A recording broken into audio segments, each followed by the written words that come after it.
안녕하십니까. 한반도 안보전략연구원 일본연구실장 박성훈입니다. 오늘은 독도 문제에 대해서 제2편으로 독도에서 만약에 군사 충돌이 일어났을 경우에 어떤 형태로 진행이 될 것인가, 그리고 또 우리는 어떻게 대응해야 될 것인가, 여기에 대해서 집중적으로 말씀을 드리겠습니다. 그리고 군사 충돌 이전에 우리가 한국과 일본의 해군 군사력을 비교를 해보고 또 한국의 해양경찰과 또 일본의 해상보안청의 장비를 또 비교를 해봄으로써 우리가 실제적으로 어떤 장비가 어떻게 독도의 무력 충돌이 있을 때 사용될 수 있는지에 대해서도 검토를 해보겠습니다. 우선 여러분들도 잘 아시겠지만 일본이 첨단 군사 장비로 계속 지금 바꿔나가고 있습니다. F-35 같은 경우에는 지금 147기를 보유할 계획으로 차근차근 지금 진행이 돼가고 있고, 이지스함도 지금 8척을 가지고 있죠. 또 잠수함도 4,000톤급 이상이 대부분 주류입니다. 그걸 지금 24척 체제로 운영을 하려고 하고 있고, 그 다음에 초계기, 또 첩보위성 등등 한국보다도 훨씬 더 첨단 장비로 지금 갖춰놓고 있습니다. 또 우리가 독도 문제를 상정할 때 가장 들지 않을 수 없는 게 일본이 2018년에 수륙기동단을 창설했다는 얘기입니다. 수륙기동단이 한국으로 얘기하면 해병대죠. 해병대는 사실 수비 위주가 아닙니다. 해병대는 사실 공격 위주라는 걸 여러분들도 잘 아시겠죠. 그런데 이 수륙기동단이 2018년에 창설돼서 역사는 짧지만 미일 동맹으로 인해서 미국에서 과외 지도로 최근 2019년부터 미국에서 같이 합동훈련을 계속해서 거의 과외 지도 형식으로 급 전력을 상승시킨 지금 수륙기동단입니다. 이 인원이 지금 약 3,000명 정도 계속적으로 지금 증가를 시켜 나갈 예정으로 있고요. 전체적으로 보면 일본과 한국의 군사력을 비교해 보면은 전체적인 자료로 보면은 한국이 일본보다 지금 못하게 돼 있죠. 자, 그런데 우리가 그 구조적인 면도 우리가 한번 살펴봐야 됩니다. 우리 한국은 인원이 많죠. 일본은 인원이 우리보다 3분의 1밖에 안 됩니다. 그런데 한국에는 그 군사 비용이 주로 인원을 교육시키고 또 인원을 바꿔 나가는데 많이 돈이 들어가는가 하면은, 일본은 직업 군인으로서 그 군인들을 계속 유지를 시키면서 장비를 첨단 장비로 바꾸는 걸로 돈이 많이 들어가고 있습니다. 그래서 일본은 우리보다 훨씬 현대 첨단 장비라고 생각을 하시면 됩니다. 자, 예를 들어서 한일 간의 해군력을 비교해 보면 이게 이제 올해 1월 현재의 상황입니다. 이지스함, 우리가 쉽게 얘기하면 이지스함이, 한국에는 이지스함급이 3척이 있고 일본에는 8척이 있습니다. 또 준 이지스함급이 있는데 일본만 6척이 있고, 또 19km 이상 대공 미사일을 보유하는 방공함도 우리보다 일본이 3배가 많습니다. 그리고 수평 갑판이 있는 헬기 항모, 또 강습 상륙함, 이것도 우리보다 일본이 3배 이상이죠. 잠수함, 4,000톤급 이상 잠수함을 우리는 없습니다. 일본은 지금 21척이 있죠. 우리는 4,000톤급 이하가 있고, 또 중요한 게 뭐냐면은 초계기입니다. 가장 먼저 누가 발견하느냐, 이 해상에서, 넓은 해상에서 가장 먼저 발견하고 먼저 조치를 취하는 게 중요한데, 해상 초계기는 우리보다 거의 5배가 많다고 이렇게 보면 됩니다. 헬기도 거의 3배 이상이 많고요. 자, 해양경찰과 해상보안청, 아까는 이제 우리가 군을 위주로 살펴봤고, 이번에는 이제 경찰을 위주로 살펴보겠습니다. 한국의 해양경찰과 일본의 해상보안청이 늘 비교가 되는데, 대형 함정만 따질 경우에 일본이 거의 우리의 2배를 가지고 있고, 또 중요한 건 뭐냐면은 일본이 우리보다 전부 다 속도가 많이 나가는 함정을 가지고 있다는 얘기입니다. 해상보안청에 소속되어 있는 헬기나 또 항공기 역시 우리보다 거의 4배, 5배 많은 게 현실입니다. 자, 그러면은 우리가 독도 주변에 과연 군사 충돌이 일어날 수 있을까? 너무 허무맹랑한 가정이 아닌가, 그렇게 얘기하시지만 실제적인 사례를 제가 들어보겠습니다. 2006년입니다. 노무현 대통령 계실 때죠. 2006년에 일본에서 IHO 국제수로기구에 한국 허가 없이 독도 근방을 측량하겠다고 신청을 했습니다. 이걸 이제 한국이 알고 그건 안 된다. 그건 무력 진입이다. 그래서 한국이 거절을 했는데 일본은 강행을 했습니다. 그래서 그 청량선 두 척이 동경을 출발해서 동해에 있는 사카이항까지 왔습니다. 그런데 우리는 강력히 해양경찰한테 얘기해서 어떤 일이 있어도 독도를 사수해라. 그래서 일촉즉발의 순간까지 간 적이 있습니다. 굉장히 그 당시에 작전에 참가했던 해양경찰 얘기를 들으면은 이제는 이제 우리가 죽을 수도 있구나 이런 각오로 전부 다 그 작전에 임했다고 합니다. 이런 게 수시로 일어날 수 있다는 얘기죠. 지금 독도 근방에서는 해양 측량, 지질 측량, 또 해양 오염도, 방사 등 오염도 이 측량 건수가 굉장히 많습니다. 일본이 중국과 생각과 열도를 두고 충돌한 사례도 우리가 독도를 수호하는 입장에서 꼭 알아야 될 사항입니다.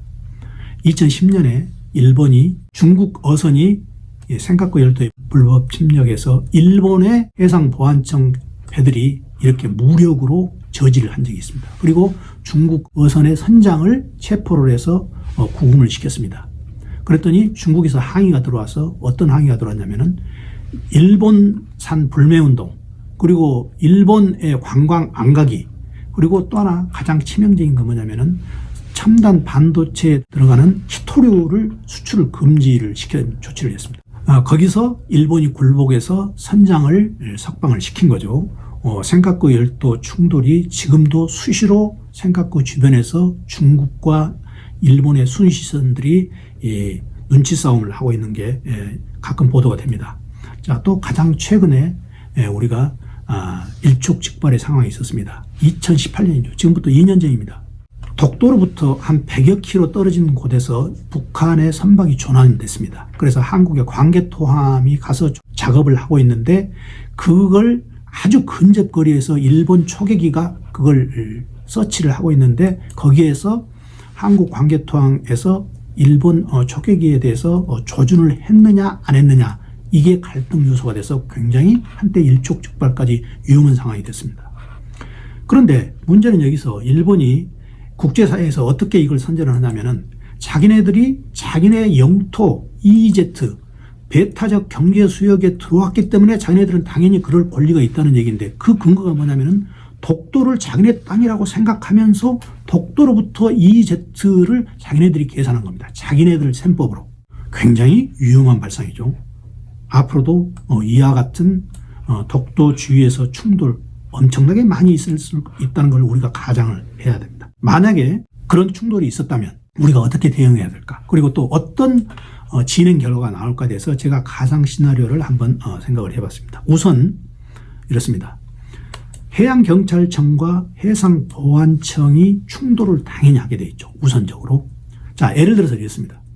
일본의 지금 우익민족주의가 굉장히 이 독도 문제에 대해서 자기네들이 열을 올리고 있는데 우익민족주의의 어떤 사람들이 배를 빌려서 갑자기 독도에 기습 상륙을 하고 또 한국이 그걸 저지하는 과정에서 충돌이 일어나면은 일본인을 구조한다는 차원에서 일본의 해상보안청이나 순시선들이 거기에 가서 하고 거기서 잘못해서 충돌이 일어날 경우에 거기서 우리가 가상 시나리오를 우리가 생각해 볼 수 있습니다. 자, 가상 시나리오를 생각을 해보면 가장 중요한 것은 먼저 일본이 압도적으로 초계기가 많다고 말씀드렸죠. 저희보다 한 5배, 6배 많기 때문에 그 압도적인 초계기로 동해 바다의 전체 함정 움직임을 서치를 하게 됩니다. 그래서 초동 전투에 굉장히 유리하게 되죠.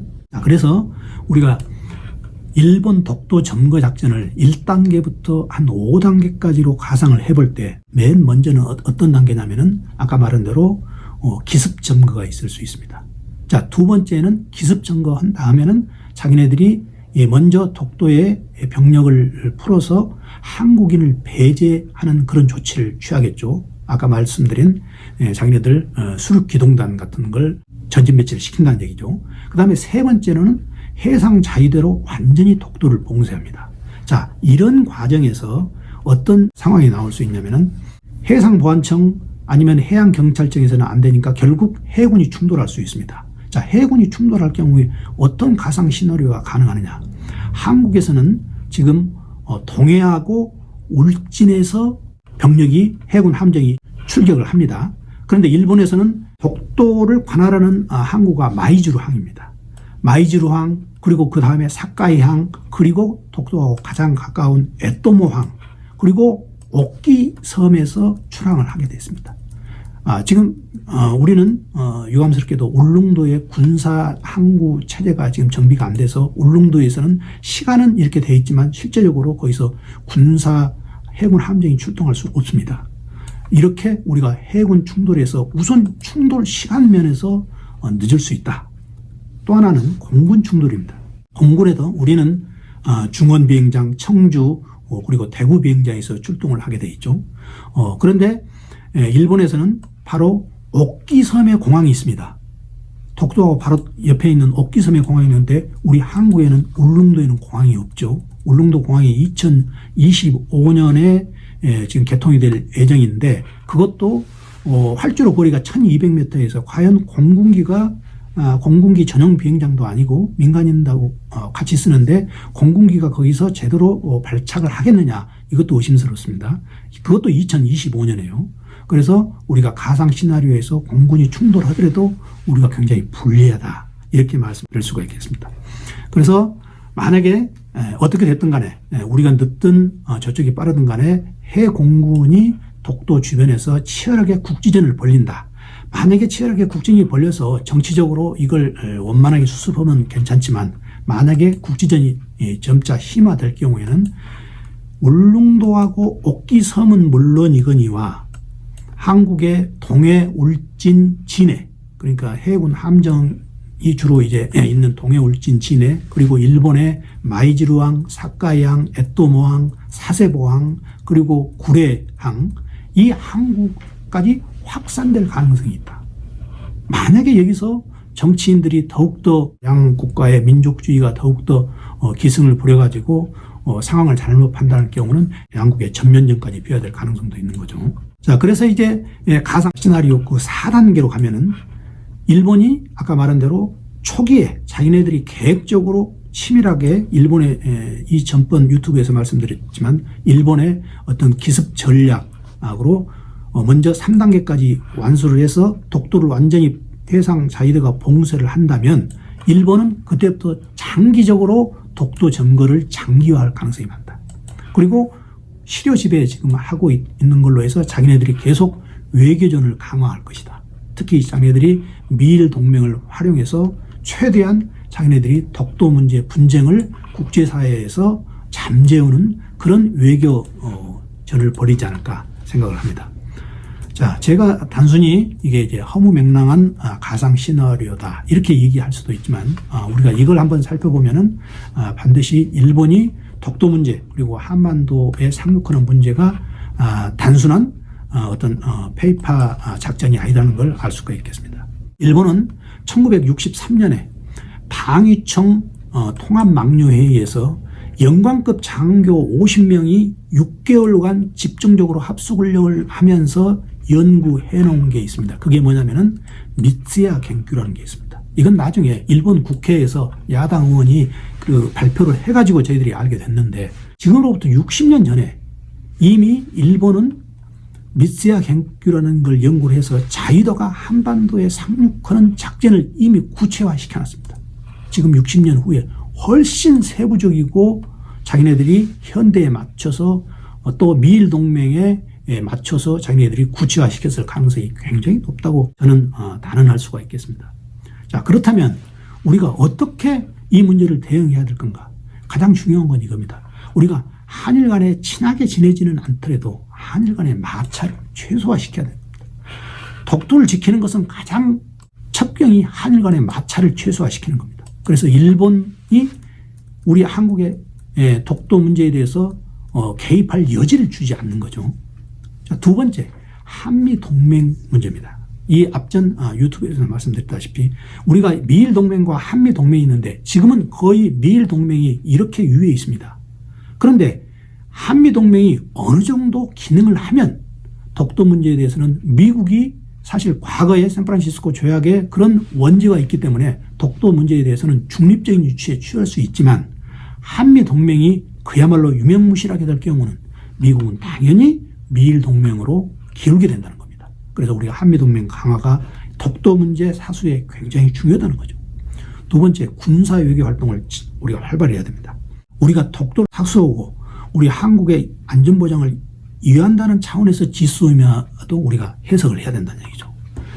일본과의 그런 한일 정보 협정을 맺음으로써 일본이 어떻게 돌아가는 걸 파악하는 게 중요하지.